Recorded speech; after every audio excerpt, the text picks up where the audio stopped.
BNP নেতা কর্মীরা আমাদের অনুষ্ঠানগুলোতে এসে বলেছেন যে বর্তমান সরকারের সাথে জামাতে ইসলামের মাখামাখি কেন এত, এই প্রশ্নটাও করেছেন। সেখানেও কি কোনো বিশেষ কিছু হয়েছিল? আমরা কারো সাথেই মাখামাখি করি না, দেখা দেখি করি। এবং এই সমাজে দেখা দেখি না করলে তো সমাজ একটা জড়বস্তু হয়ে যাবে। আপনি লন্ডনে খালেদা জিয়ার সাথে দেখা করেছেন, বিএনপি নেত্রী, এবং সেখানে তারেক রহমান উপস্থিত ছিলেন। আপনি বলেছেন যে সেখানে তার সাথে সৌজন্য সাক্ষাৎ তার স্বাস্থ্যের খোঁজখবর নিতে গিয়েছিলেন। রাজনৈতিক আলাপও হয়েছে। নির্বাচন নিয়ে কি কোনো আলোচনা হয়েছে? নির্বাচনে কোনো সমঝোতা বা এরকম কোনো বিষয় কি আলোচনা এসেছে আপনাদের? প্রথমে তো আপনি প্রশ্ন করবেন, আমি আশা করি যে উনি কেমন আছেন। তিনবারের প্রধানমন্ত্রী ছিলেন। আমরা মাঝে মাঝে ডাক্তারের বরাতে জানতে পারি যে তার অবস্থার উন্নতি হয়েছে। জি হ্যাঁ, দীর্ঘদিন তিনি নির্যাতিত ছিলেন। আমরাও মজলুম, তিনিও মজলুম। আমরা একসাথে রাজনীতি করেছি অনেকদিন। আমাদের নৈতিক এবং দায়বোধের জায়গা থেকে ওই কার্টেসি ভিজিটটা আমাদের যাওয়া দরকার ছিল। আমরা গিয়েছি, আলহামদুলিল্লাহ দেখা হয়েছে। মানসিকভাবে উনি ভালো আছেন, শারীরিক অবস্থা তো বুঝতেই পারছেন। তো সব মিলাইয়া আমাদের এই সাক্ষাৎটা ছিল অ্যাবসলিউটলি একেবারেই নন অফিসিয়াল, এবং এটা ছিল একেবারেই সৌজন্যমূলক। যেহেতু তিনি তার বড় সন্তানের বাসায় থাকেন এবং তিনি দলেরও ভারপ্রাপ্ত চেয়ার, সেই কারণে তিনি ওই সাক্ষাৎকারের সময় ছিলেন। কথাবার্তা আমাদের হয়েছে।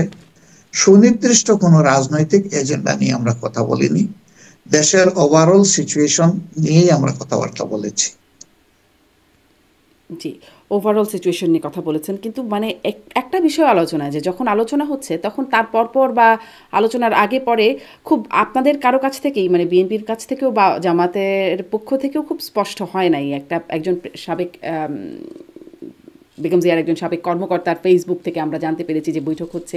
একটা রাগ ঢাকের কি কোনো কারণ ছিল বিশেষ? এবং মোটেই না। আপনি যখন বেগম জিয়া যেদিন লন্ডনে যান, আচ্ছা, বেগম জিয়া যেদিন লন্ডনে যান সেদিন আপনি প্রধান উপদেষ্টার সাথে একটা বৈঠক করেছেন। সেই বৈঠকটা সম্পর্কে আমরা খোলাসা হতে খুব বেশি পারিনি, এবং তখন বিএনপি নেতা কর্মীরা আমাদের অনুষ্ঠানগুলোতে এসে বলেছেন যে বর্তমান সরকারের সাথে জামাতে ইসলামের মাখামাখি কেন এত, এই প্রশ্নটাও করেছেন। সেখানেও কি কোনো বিশেষ কিছু হয়েছিল? যারা মাখামাখি বলেছেন তাদেরকে একটু জিজ্ঞেস করেন যে মাখামাখির ধরন কি, মাখামাখি কাকে বলে, কি কি মাখামাখি হয়েছে, সুনির্দিষ্ট করে যদি ওনারা বলতে পারেন আমরা বড় কৃতজ্ঞ হব। আমরা কারো সাথেই মাখামাখি করি না, দেখা দেখি করি। এবং এই সমাজে দেখা দেখি না করলে তো সমাজ একটা জড়বস্তু হয়ে যাবে। আর তিনি যেহেতু প্রধান উপদেষ্টা, রাষ্ট্রের অনেক বিষয় থাকবে, জনগণের স্বার্থের অনেক ব্যাপার থাকবে, সেই বিষয়গুলো তার সাথে আমাদের শেয়ার হবে, এটাই তো স্বাভাবিক। এখানে মাখামাখি দেখছেন কেন? তো অন্যরা গেলে আমরা কি বলবো যে তাদেরও মাখামাখি? আমাদের চেয়ে তো অন্যরা বেশি যান, কেউ কেউ বেশি জানতো, আমরা বলবো যে এত মাখামাখি?